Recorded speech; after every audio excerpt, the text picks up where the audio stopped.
صل على رسوله الكريم أما بعد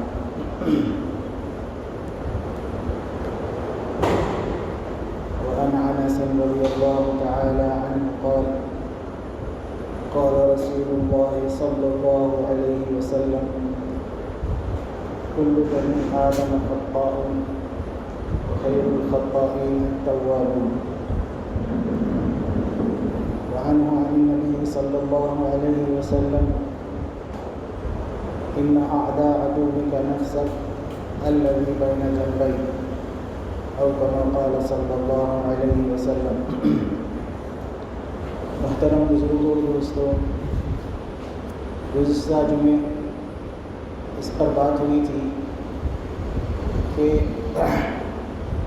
یہ وبائیں گناہوں کی کثرت کی وجہ سے آتی ہیں اور ان سے بچنے اور ان وباؤں کو ختم کرنے کا طریقہ یہ ہے کہ اللہ تعالیٰ سے اپنے گناہوں کی کثرت سے توبہ و استغفار کرنا اور رجوع اللہ کرنا، اور اللہ کو راضی کرنے سے یہ عذاب ٹل سکتا ہے.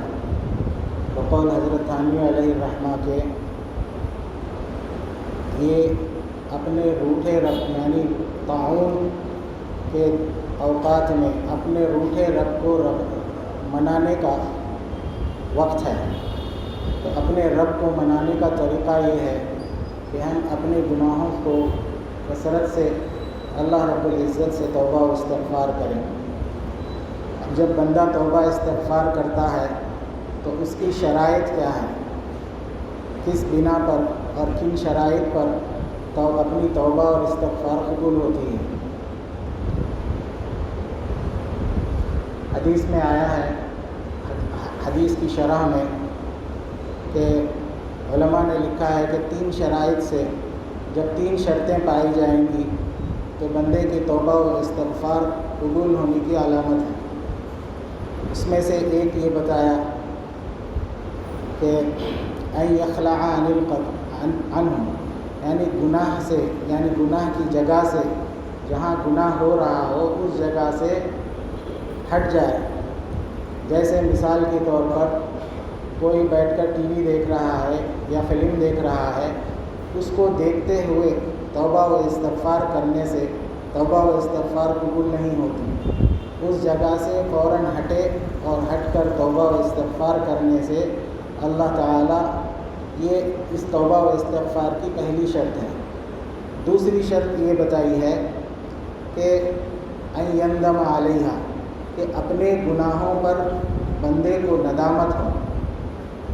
جیسے صحابہ اکرام کے متعلق منقول ہے کہ وضاقت علیہم الارض بما رحبت، کہ صحابہ اکرام سے جب ایک چوک ہو گئی تھی تو صحابہ اکرام ایسے محسوس کر رہے تھے کہ زمین ان پر تنگ ہو گئی، باوجود زمین کے وسیع ہونے کے. ایسی ندامت ہو کہ اس کا جینا، اس کا پھرنا، اس کا زندگی گزارنا اس پر تنگ ہو جائے. ایسی ندامت اس پر ہو کہ ہائے میں نے اتنا بڑا گناہ کر لیا، مجھ سے ایسے ایسے گناہ ہو گئے. یہ ندامت ہو، سچی پکی ندامت ہو. یہ دوسری شرط ہے. تیسری شرط یہ بتائی کہ اللہ یعود الیہا ابدا، کہ اس گناہ کی طرف زندگی میں کبھی نہ لوٹے گا، اس کا وہ پکا ارادہ کرے. کہ جب یہ 3 شرطیں پائی جائیں گی تو یہ علامت ہے اور یہ امید ہے کہ اس کے گناہ معاف ہو جائیں گے. رسول اللہ صلی اللہ علیہ وسلم نے فرمایا کل بنی آدم خطاؤن. اگر کوئی یہ سوچے کہ میں تو گنہگار نہیں ہوں، میں تو 5 وقت کی نماز پڑھتا ہوں اور میں عبادت گزار ہوں، تو رسول اللہ صلی اللہ علیہ وسلم فرماتے ہیں کہ ہر بنی آدم گنہگار ہے. صرف گنہگار نہیں ہے بلکہ کثیر الخطا ہے، بہت گناہ کرنے والا ہے.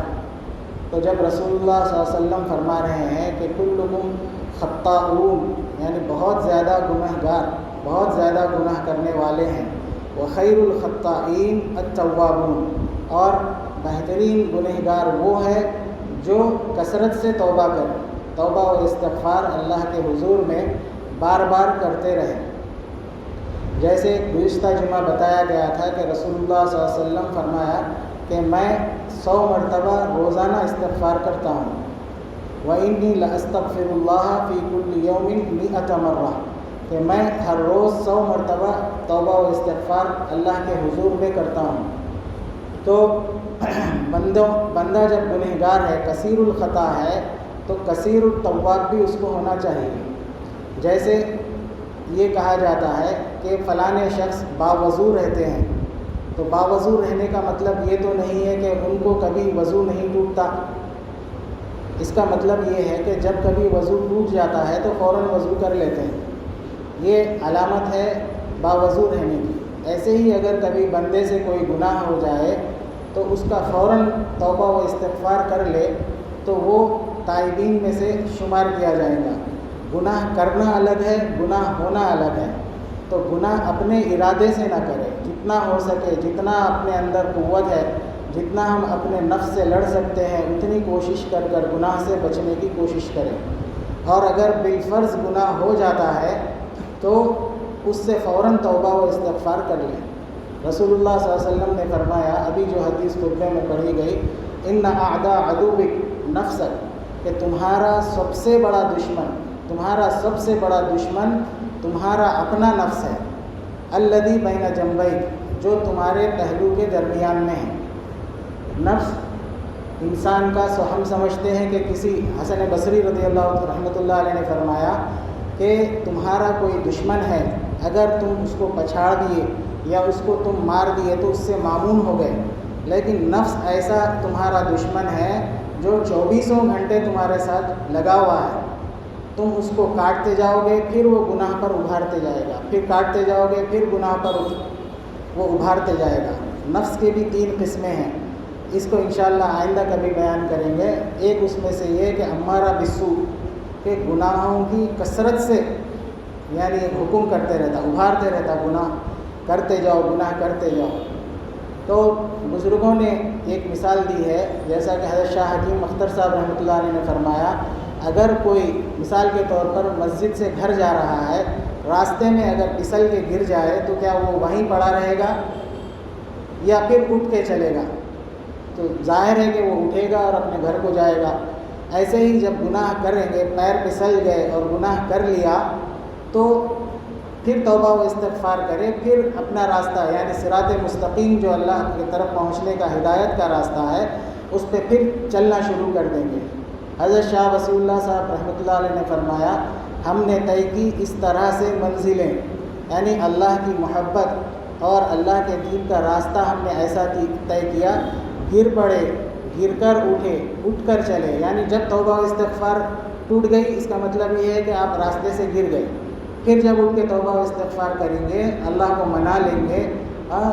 اس کی شرطیں ابھی بتایا کہ 3 شرطیں ہیں، ایک یہ گناہ کی جگہ سے ہٹ جائے، دوسرا یہ کہ اس پہ ندامت ہو، تیسرا یہ کہ آئندہ کبھی یہ گناہ نہ کروں گا، اس عزم سے توبہ و استغفار کر کے پھر راستہ طے کرنا شروع کریں گے، تو ایک وقت یہ آئے گا کہ آپ جو ہے راستے پر چلنے لگیں گے۔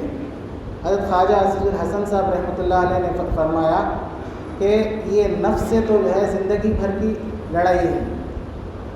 فرمایا، نہ چت کر سکے ہے نفس کے پہلواں کو، کہ ہم نے گناہ کرتے کرتے اور اس کو گناہ کی غذا، یعنی ہر چیز کی ایک غذا ہوتی ہے، نفس کی غذا یہ ہے کہ گناہوں کی کثرت سے جب نفس موٹا ہو گیا اور پہلوان ہو گیا تو حضرت فرماتے ہیں، نہ چت کر سکے ہے نفس کے پہلواں کو، یعنی نفس کو اپنے قابو میں نہ کر سکے تو نہ یوں ہاتھ پیر بھی خالی، نہ چت کر سکے ہے نفس کے پہلواں کو تو یوں ہاتھ پیر بھی خالی نہ ڈالے۔ یہ نہ کرے کہ بھائی نفس قابو میں نہیں آ رہا، میرا کام نہیں ہے گناہ سے بچنا، میں نہیں بچ سکتا، ایسا اپنا گیو اپ کرنا جو ہے یہ نہیں کریں۔ نہ کر سکے چت نفس کے پہلواں کو تو یوں ہاتھ پیر بھی ڈھیلے نہ ڈالے۔ یہ نہ کر سکے نفس کے پہلواں کو تو یوں ہاتھ پیر بھی نہ ڈھیلے ڈالے، ارے اس سے تو کشتی ہے عمر بھر کی، یعنی زندگی بھر اس سے کشمکش چلتے رہیں گے، کبھی وہ دبا لے کبھی تو دبا لے، یعنی کبھی نفس آپ کو دبا کر گناہ میں لگا دے گا، پھر کبھی آپ نفس کو دبا کر گناہ کو دبا دیں گے۔ تو ایسے بہرحال کوشش تو عاشق نہ چھوڑے، یعنی اللہ کا جو عاشق ہے، ہدایت پہ جو چلنے والا ہے، وہ زندگی بھر جو ہے اس کی کوشش نہ چھوڑے۔ بہرحال کوشش تو عاشق نہ چھوڑے۔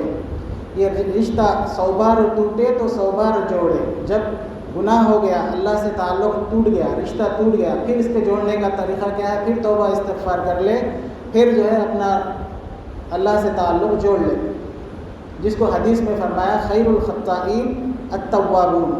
گناہ ہو رہے ہیں، توبہ استغفار کر لے۔